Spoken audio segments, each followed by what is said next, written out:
Hello class 10th students. चलिए हम आगे print culture and modern world chapter जो हम पढ़ रहे हैं उसका थर्ड पार्ट आज देखते हैं, the print revolution and its impact.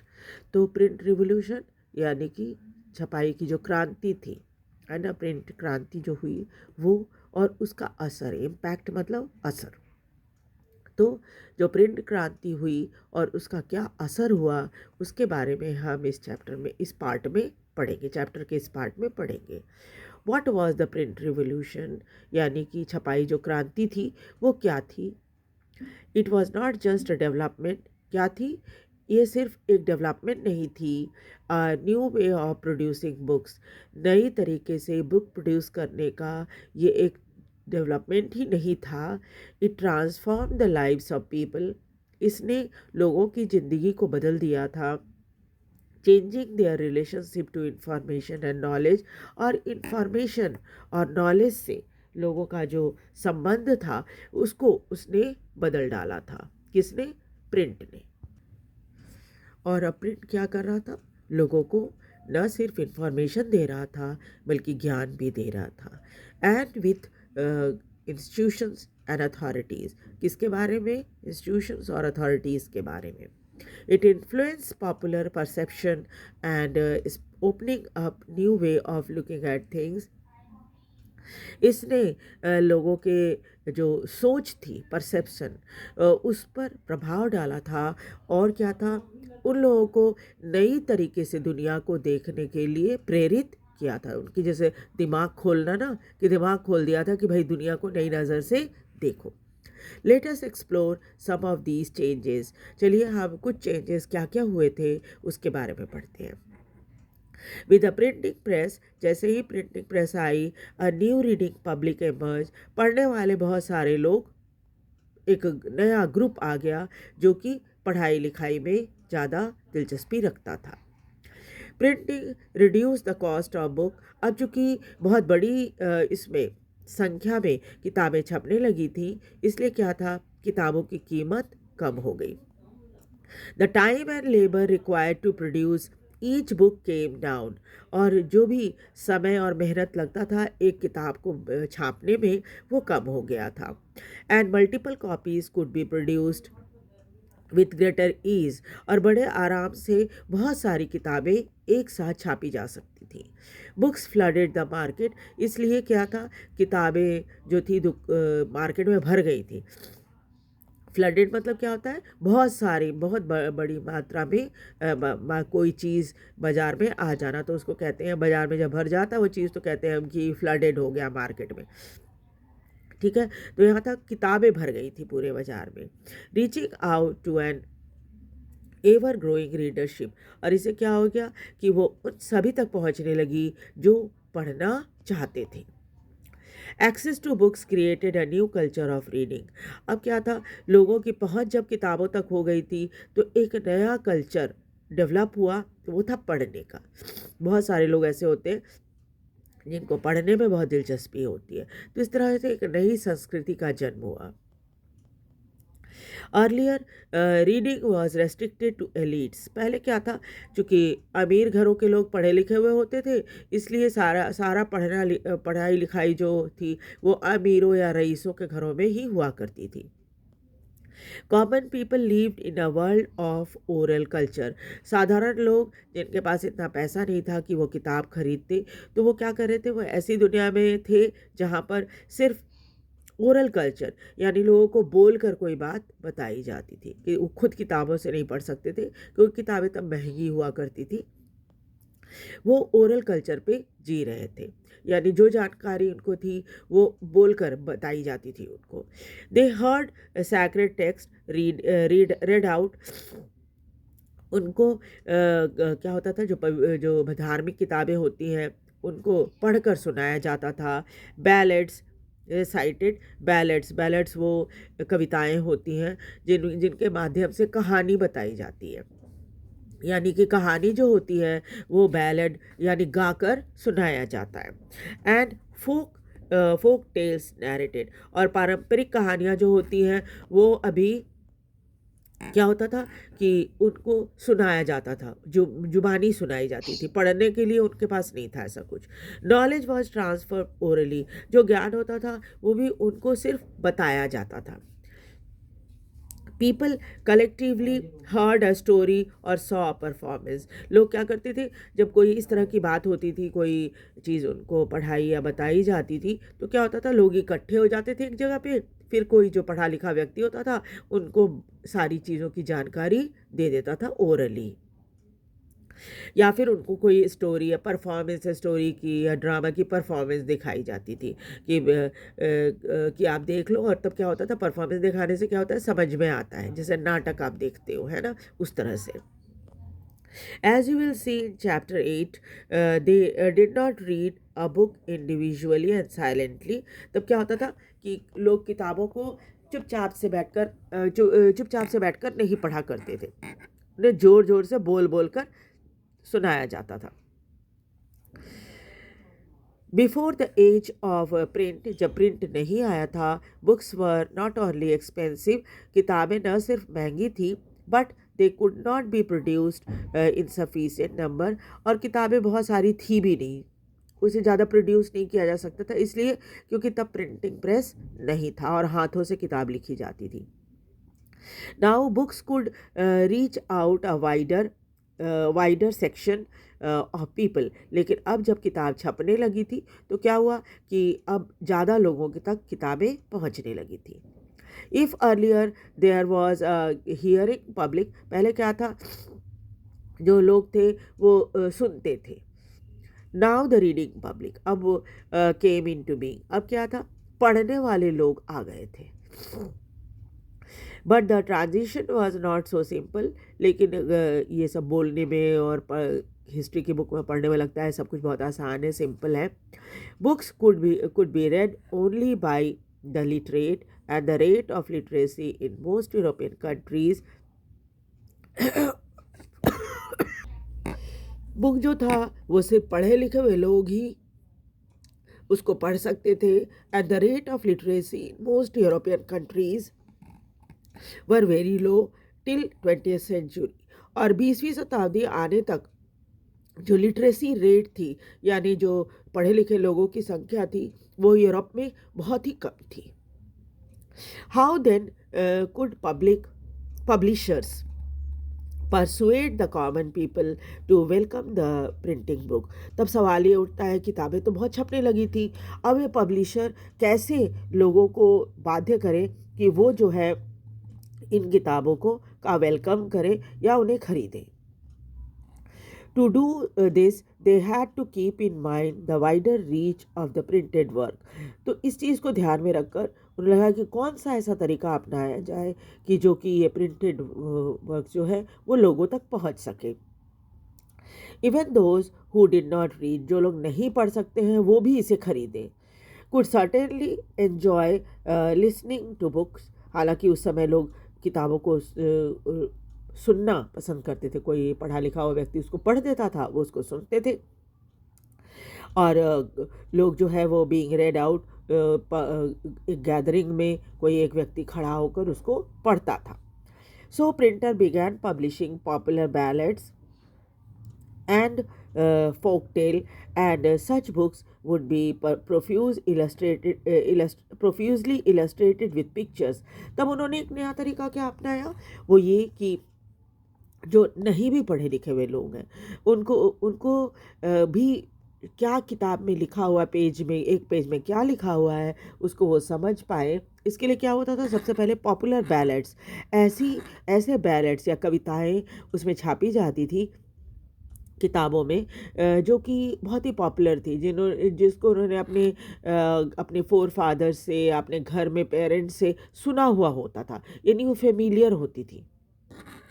और क्या होता था, एंड फोक टेल्स, वो कहानियाँ जो उन्होंने पारंपरिक तरीके से अपने परिवार में सुनी हुई होती थी या समाज में सुनी हुई होती थी। सच book could be profusely illustrated with pictures, और उन कहानियों को लिखा जाता था और साथ में साथ क्या किया जाता था, पिक्चर भी बनाई जाती थी, पिक्चर भी होती थी, ताकि आप पिक्चर के माध्यम से उस कहानी को समझ सके जो उस किताब में छपी हुई है। दीज वर देन संग, और फिर क्या होता था, जो पढ़े लिखे लोग होते थे वो तो गाते थे उसको, और या फिर उसको रेसाइट किया जाता था गैदरिंग में, चाहे वो विलेज हो एंड इन टैवर्न्स इन टाउन, और ऐसी जगह धर्मशाला जैसी जगह जहाँ पर लोग इकट्ठे होते हैं, और उसको उन सब के बीच में पढ़ा जाता था। ओरल कल्चर दस एंटर्ड प्रिंट। अब क्या हुआ, जो चीज़ें पहले पारंपरिक तरीके से बोलकर सुनाई जाती थी अब उसे छापा जाने लगा। And printed material was orally transmitted, और जो छपी हुई किताब होती थी उसको बोलकर सबको पढ़ाया जाता था या सुनाया जाता था। The line that separated the oral and reading culture became blurred. इसलिए पहले जो ओरल कल्चर बिल्कुल अलग था, रीडिंग कल्चर बिल्कुल अलग था। ओरल कल्चर सिर्फ जो पढ़े लिखे लोग होते थे वो बोल सकते थे, सुना सकते थे किसी को, और या जो रईस होते थे सिर्फ किताबें उन्हीं के पास होती थी, बहुत कम कम लोगों के पास किताब होती थी। अब क्या था, रीडिंग कल्चर स्टार्ट हो गया था, तो क्या हुआ, ये रीडिंग और ओरल कल्चर के बीच में एक जो लाइन खींची हुई थी वो, या एक दूरी जो बनी हुई थी, वो धीरे धीरे करके ख़त्म होने लग गई। ब्लर्ड होना मतलब कि साफ ना दिखना, यानी दोनों में फ़र्क अब पहले साफ साफ दिखता था, अब नहीं दिखता जब रीडिंग और स्पीकिंग, ओरल और रीडिंग कल्चर एक साथ हो गया। And the hearing public and reading became intermingled, और इस तरह से क्या हुआ कि रीडिंग और जो ओरल हियरिंग पब्लिक जो थी वो सब के बीच में जो एक फ़र्क दिखता था वो ख़त्म हो गया था। आपने देखा होगा छोटी क्लास में क्या होता है कि जो किताबें होती हैं, छोटे बच्चे को तो अक्षर ज्ञान होता नहीं, नर्सरी में देखिए, एलकेजी यूकेजी में देखिए, वहाँ क्या होता है, बच्चे बहुत छोटे होते हैं, उनको अक्षर ज्ञान नहीं होता। आपको पता ही है कि अक्षर ज्ञान जो है प्रॉपर तरीके से फर्स्ट क्लास से सीखते हैं बच्चे, शब्दों को बनाना लिखना। वहाँ क्या होता है, बच्चों के पास किताब नहीं होती, किताब होती है, और वो क्या करती है, टीचर उसको पढ़ती है और बच्चे वो उस बुक को खोलकर क्लास में बैठे रहते हैं। अक्षर ज्ञान तो उनको होता नहीं है, लेकिन आप देखो कि जब वो टीचर बोलती हैं तो बच्चे बेशक उस अक्षर को नहीं जानते, लेकिन वो टीचर के साथ क्या करते हैं, उस पेज को देखते हैं जो टीचर पढ़ा रही है, अपनी बुक उनके सामने होती है, वो टीचर पढ़ा रही होती है, और वो बुक टीचर के बोलने के तरीके से, बोलने से वो समझने लगते हैं कि कौन सी लाइन में क्या लिखा हुआ है, और साथ ही साथ पिक्चर होती है तो उनको समझने में आसानी होती है। तो वही उसी तरह का कल्चर उस टाइम वहाँ डेवलप हो रहा था यूरोप में। अब हम लोग देखेंगे 3.2 रिलीजियस डिबेट, यानी धार्मिक बहस जो होती है वो, और द फियर ऑफ प्रिंट, और लोगों को छपाई से या प्रिंटिंग से क्यों डर लग रहा था। Print created new possibility of wide circulation of ideas. Print आने से क्या हुआ कि तरह तरह के आइडिया छपने लग गए, introduced a new world of debate, और ऐसी दुनिया आ गई जहाँ पर अब बहस होने लगी थी किसी भी टॉपिक के ऊपर, एंड डिस्कशन, और लोग क्या करते थे, डिस्कस करते थे किसी भी टॉपिक को। Even those who disagreed with established authority could now print and circulate their ideas। अब जो लोग जो सरकार से या उस समय जो अथॉरिटीज़ थी, शासन था, उससे किसी तरह से उनका विरोध होता था तो वो क्या करते थे, तब तो जाकर वहाँ बोल नहीं सकते थे सामने सामने, तो अब क्या करते थे, लोग छापने लगे थे और अपने आइडिया को सर्कुलेट करने लगे थे। और इस तरह से क्या हुआ, through the printing message they could persuade people to think differently, और अपने छपे हुए मैसेज की मदद से वो लोगों को अलग तरीके से सोचने के लिए बाध्य कर सकते थे, मूव देम टू एक्शन, और अगर उन्हें लगता था ऐसा कि वो कुछ कर सकते हैं, कुछ विरोध या ऐसा कुछ जता सकते हैं, तो बड़े आसानी से जता सकते हैं या लोगों को बता सकते हैं। This had significance in different sphere of life, और इन चीज़ों का बड़ा महत्व था उस समय अलग अलग स्फेयर में। Not every one welcome the printed book, सबने ये छपी हुई किताबों को वेलकम नहीं किया। Those who did not had fears about it, those who did also had fear about it. क्यों, उन लोगों ने वेलकम क्यों नहीं किया, क्योंकि उनको प्रिंट से थोड़ा डर लगता था। Many were apprehensive of the effect that easier access to the printed word and the wider circulation of books could have on people's mind. क्या डर था लोगों को? इस बात का कि उनको शंका होती थी कि ये जो छपी हुई किताबें हैं, ये और इसका जो इतना प्रचार हो रहा है, लोगों तक पहुंच रही किताबें, इसका लोगों के दिमाग पर गलत असर भी पड़ सकता है. It was feared that if there was no control over what was printed and read, then rebellious and irreligious thoughts might spread. और क्या डर था लोगों को? इस बात का डर था कि अगर इस पर कंट्रोल, छपाई पर कंट्रोल नहीं किया गया, छपी किताबों पर कंट्रोल नहीं किया गया, लोग जो है विद्रोही हो सकते हैं और धर्म के रास्ते से हट सकते हैं. If that happened, the authority of valuable literature would be destroyed. तब क्या हो गया? जो valuable literature है उसका जो सम्मान है वो कम हो जाएगा. अब इस valuable literature से क्या मतलब था? valuable literature से मतलब था वो धार्मिक किताबों का जो पारंपरिक तरीके से चल रही थी. Expressed by religious authority और monarch. ज़्यादातर कौन लोग विरोध कर रहे थे? जो अथॉरिटीज़ थे, राजा थे वो, और रिलीजियस अथॉरिटीज़ जो थे वो. मोनार्क मतलब राजा और रिलीजियस अथॉरिटी यानी जो चर्च था वो. As well as many writers and artist. इसके अलावा बहुत सारे राइटर और आर्टिस्ट भी थे. This anxiety was the basis of wide spread criticism of the new printed literature that had begun to circulate. और क्यों? क्योंकि उन्हें चिंता इस बात की थी कि बहुत ज़्यादा उनके बारे में उनकी आलोचना हो रही है, क्योंकि ये प्रिंटेड लिटरेचर जो था वो एक्चुअली क्या था, उनका विरोध हो रहा था उन प्रिंटेड लिटरेचर के through. Let us consider the implication of this on one sphere of life in early modern Europe, namely religion. खास तौर पे जो प्रिंट का असर जो है रिलीजन के ऊपर कैसा पड़ा, खास तौर पे इस मॉडर्न यूरोप, जब यूरोप जो है वो अर्ली मॉडर्न टाइम्स में रिलीजन का कैसा असर यूरोप पे हुआ था, इसके बारे में हम देखेंगे. In 1517, the religious reformer Martin Luther wrote 95 theses criticizing many of the practices and ritual of Roman Catholic Church. 1517 में एक धार्मिक सुधारक थे जिनका नाम था मार्टिन लूथर. उन्होंने एक आर्टिकल लिखी थी जिसका नाम था 95 थीसिस. और उसमें क्या था, चर्च पे के कुछ प्रैक्टिसेस और रिचुअल के ऊपर, जो धार्मिक परंपराएं होती है उसके ऊपर उन्होंने क्रिटिसाइज़ किया था उसको, रोमन कैथोलिक चर्च को. A printed copy of this was posted on the church door in Wittenberg. और इसलिए क्या था, ये विटनबर्ग जो है जर्मनी में है. तो क्या हुआ कि ये जो इन्होंने क्या किया कि जो लिखा था इन्होंने 95 थीसिस, उसको क्या किया, उसकी एक प्रिंटिंग जो थी, छपी हुई पेज जो थी, उसको चर्च के दरवाजे पर विटनबर्ग में चिपका दिया ले जाकर. जैसे पोस्टर वगैरह चिपकाते हैं ना, आप देखते हो आपके यहाँ घरों में अक्सर गुलाबी, पीले, सफ़ेद रंग के पैम्फलेट आते हैं. उसको पैम्फलेट कहा जाता है, जो घर घर में आप देखते हो अक्सर अखबारों के साथ, या वैसे भी अपनी बात का प्रचार करने के लिए लोग पैम्फलेट बांटते हैं. तो उन्होंने क्या किया, उस पैम्फलेट को विटनबर्ग में एक चर्च के दरवाजे पर चिपका दिया ले जाकर. It challenge the church to debate his idea.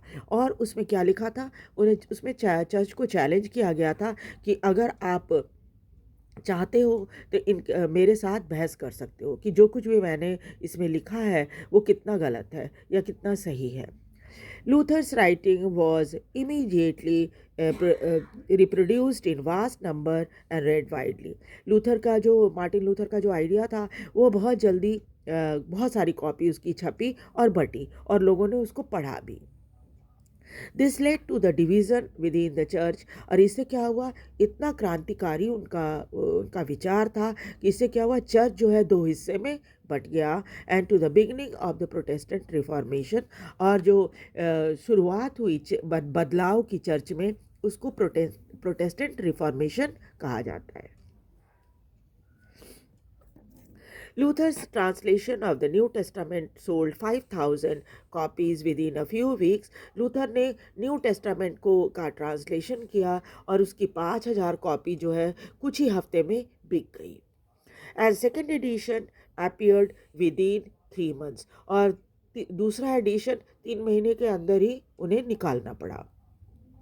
Deeply grateful to print, Luther said, printing is the ultimate gift of God and greatest one.